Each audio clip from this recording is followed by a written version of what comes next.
नमस्कार, मैं डॉक्टर जीवन लाल आज आपको बताऊंगा कि आभा मंडल जिसके बारे में हम चर्चा करते आ रहे हैं।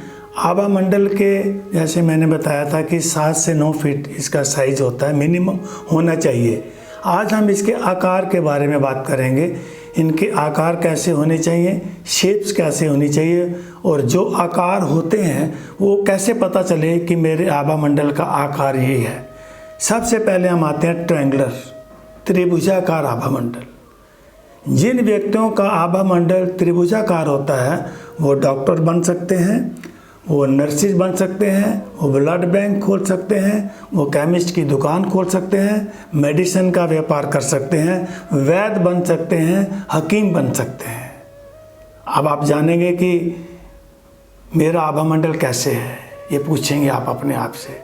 तो किसी भी आभा मंडल विशेषज्ञ से और स्पेशलिस्ट से आप अपनी अपॉइंटमेंट फिक्स करें और उनसे जानें कि आपका आभा मंडल कैसा है। अगर ट्रायंगुलर है तो ये समझ लीजिए जो मैंने आपको प्रोफेशन बताए हैं उसमें आप आसानी से जा सकते हैं। इसके बाद आता है हमारा स्क्वायर, वर्गाकार। जो स्क्वायर यानी वर्गाकार आभा मंडल वाले व्यक्ति हैं वो वकील बन सकते हैं, वो जज बन सकते हैं, वो स्कॉलर बन सकते हैं, लीगल एडवाइज़र बन सकते हैं और बुद्धिजीवी बन सकते हैं। तो इसके लिए भी आपको अपने आभा मंडल को ही चेक कराना पड़ेगा कि मेरा आभा मंडल कैसे है, किस आकार का है। इसके बाद आता है रेक्टेंगुलर, आयताकार, जिसकी सभी भुजाएं एक जैसी नहीं होती। ये लोग इंजीनियर बन सकते हैं, मैकेनिक बन सकते हैं, इलेक्ट्रिकल इंजीनियर बन सकते हैं और इंजीनियरिंग में और जो भी इससे जुड़ी हुई कोई इंस्ट्रूमेंट्स बनाने हैं उसके ऊपर अपना काम कर सकते हैं। इनमें उनको पूर्णतः सफलता मिलेगी। अब ये जो आकार हैं ये क्यों महत्वपूर्ण है। मान लीजिए कोई व्यक्ति अगर डॉक्टर बनना चाहता है, अगर उसका आभा मंडल स्क्वायर है तो वो जीवन भर लगा रहे, वो डॉक्टर नहीं बन सकता।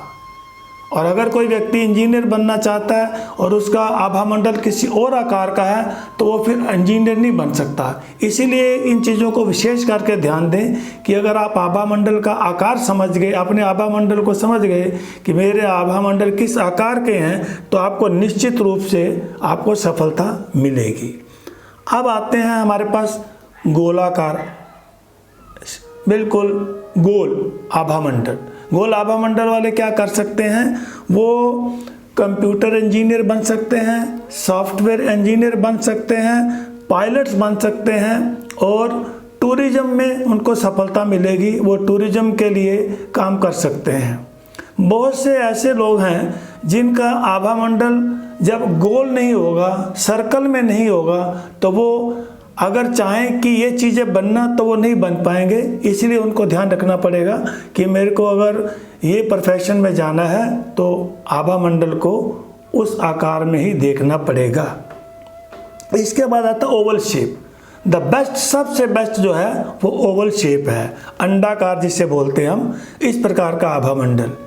इस आभा मंडल में जो रहेंगे, जिनका ऐसा आभा मंडल होगा वो संत बन सकते हैं, स्पिरिचुअल गाइड बन सकते हैं, प्रीचर बन सकते हैं, कथावाचक बन सकते हैं, राइटर बन सकते हैं, लिरिक्स राइटर बन सकते हैं।